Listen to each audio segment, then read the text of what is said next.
What's going on, everyone? IBG here, coach of the Houston Tyrants, back for my Week 1 match, post-commentary match against Victini, coach of the Liberty Island Victinis. Now, if you haven't checked the team already, go check the team builder. A little brief disclaimer about team builder.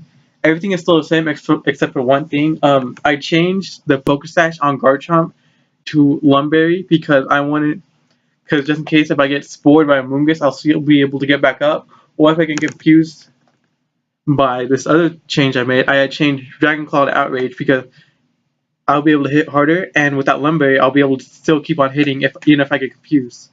So those are the only changes I had on the Pokemon. And looking at this team, it is definitely I expected these three mons right here, Conkeldurr, Gliscor, and Gengar to come. Amoonguss I also expected to come. Bishop and Gastron were both a little bit worried for me, but I didn't know if they were both going to come. I actually expected Mega Alakazam to be coming into this match, but in place of one of the two of Bishop or Gastron, but he decided to bring both of the two that I didn't expect this time. But anyways, this was a real good battle. I had it early on today, the day I'm recording this, and this will probably get uploaded Saturday, and the team builder will get uploaded Friday. A little disclaimer during this video. I am pre-recording this, and then this will, like I said, this will be up Saturday. So enough rambling. Let's get into the match. Turn 1, I lead off with Garchomp while he leads off with Gliscor.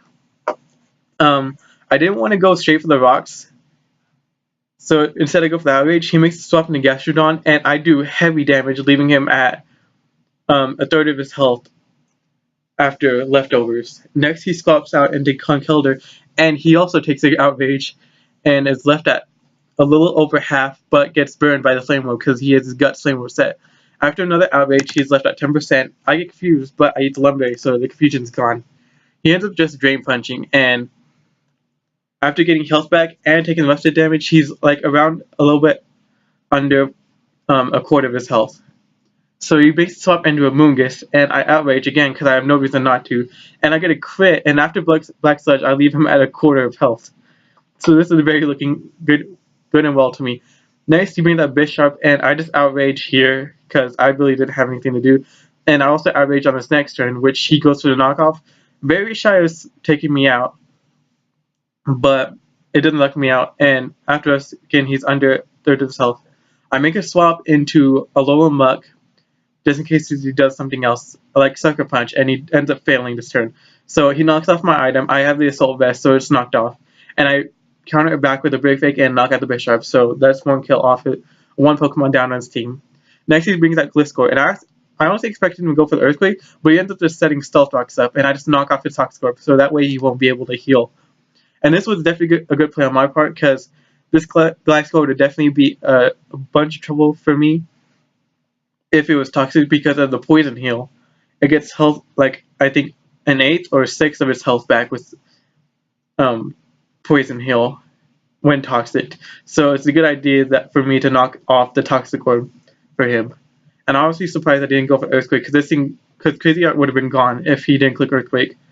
Next turn, he U-turns, and I'm still confused of why he didn't Earthquake and knock the Alolan Muck out. And then he goes into Conkeldurr, and I have Hidden Power Ice, especially for the Gliscor, but he ended up just swapping into Conkeldurr.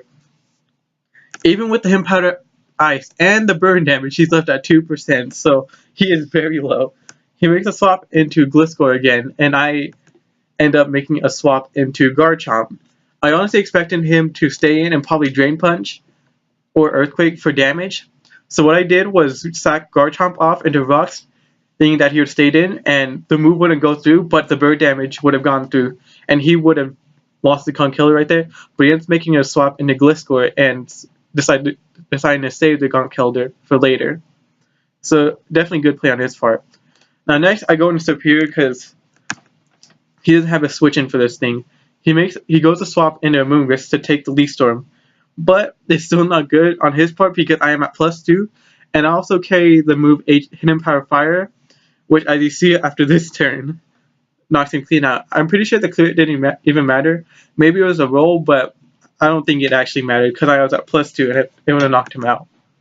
Here he goes in the Gengar, and I make the swap into Snorlax because with the high HP and the special defense that Snorlax has, I doubt a move would even touch from Gengar would even touch Snorlax. So he ended Sludge Wave, locking himself into Sludge Wave. I believe he was Scarfed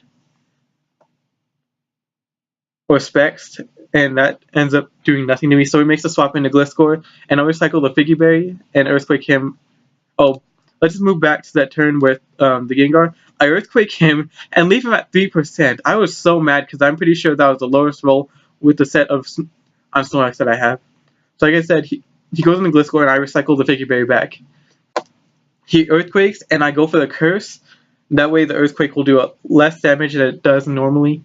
He goes for Earthquake again, leaves me at a quarter, but then I get my Figgy Berry back. And I end up hitting him with a turn.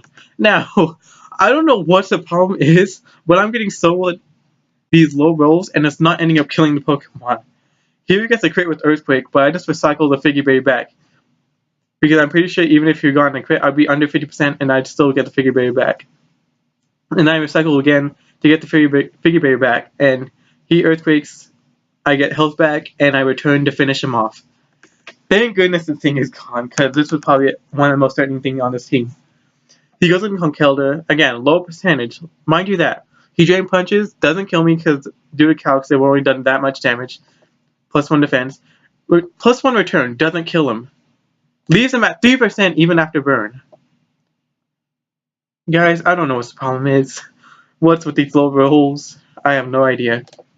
So what I do is just end up stacking off the heavy to Snorlax, and he kills so much to where he's still alive even at a low percent. So I thought it was a good idea just to bring in Forecast of Thunderous and click Dark Pulse since it hits everything on his team. And it 2-shots his Gastrodon, which he decides to swap in now, which I think was a bad idea on his part. But it ended up 2-shotting him, even though that crit didn't matter, it still would have 2-shot him. Here he goes in the Gengar, and I Dark Pulse him, and because of its new ability, Curse Body, my Dark Pulse is disabled, and his final Pokemon is Conkeldurr. I didn't care about swapping, so I just clicked Struggle. Since I had nothing to do. I was Choice Scarfed, and I outspeeded Gengar.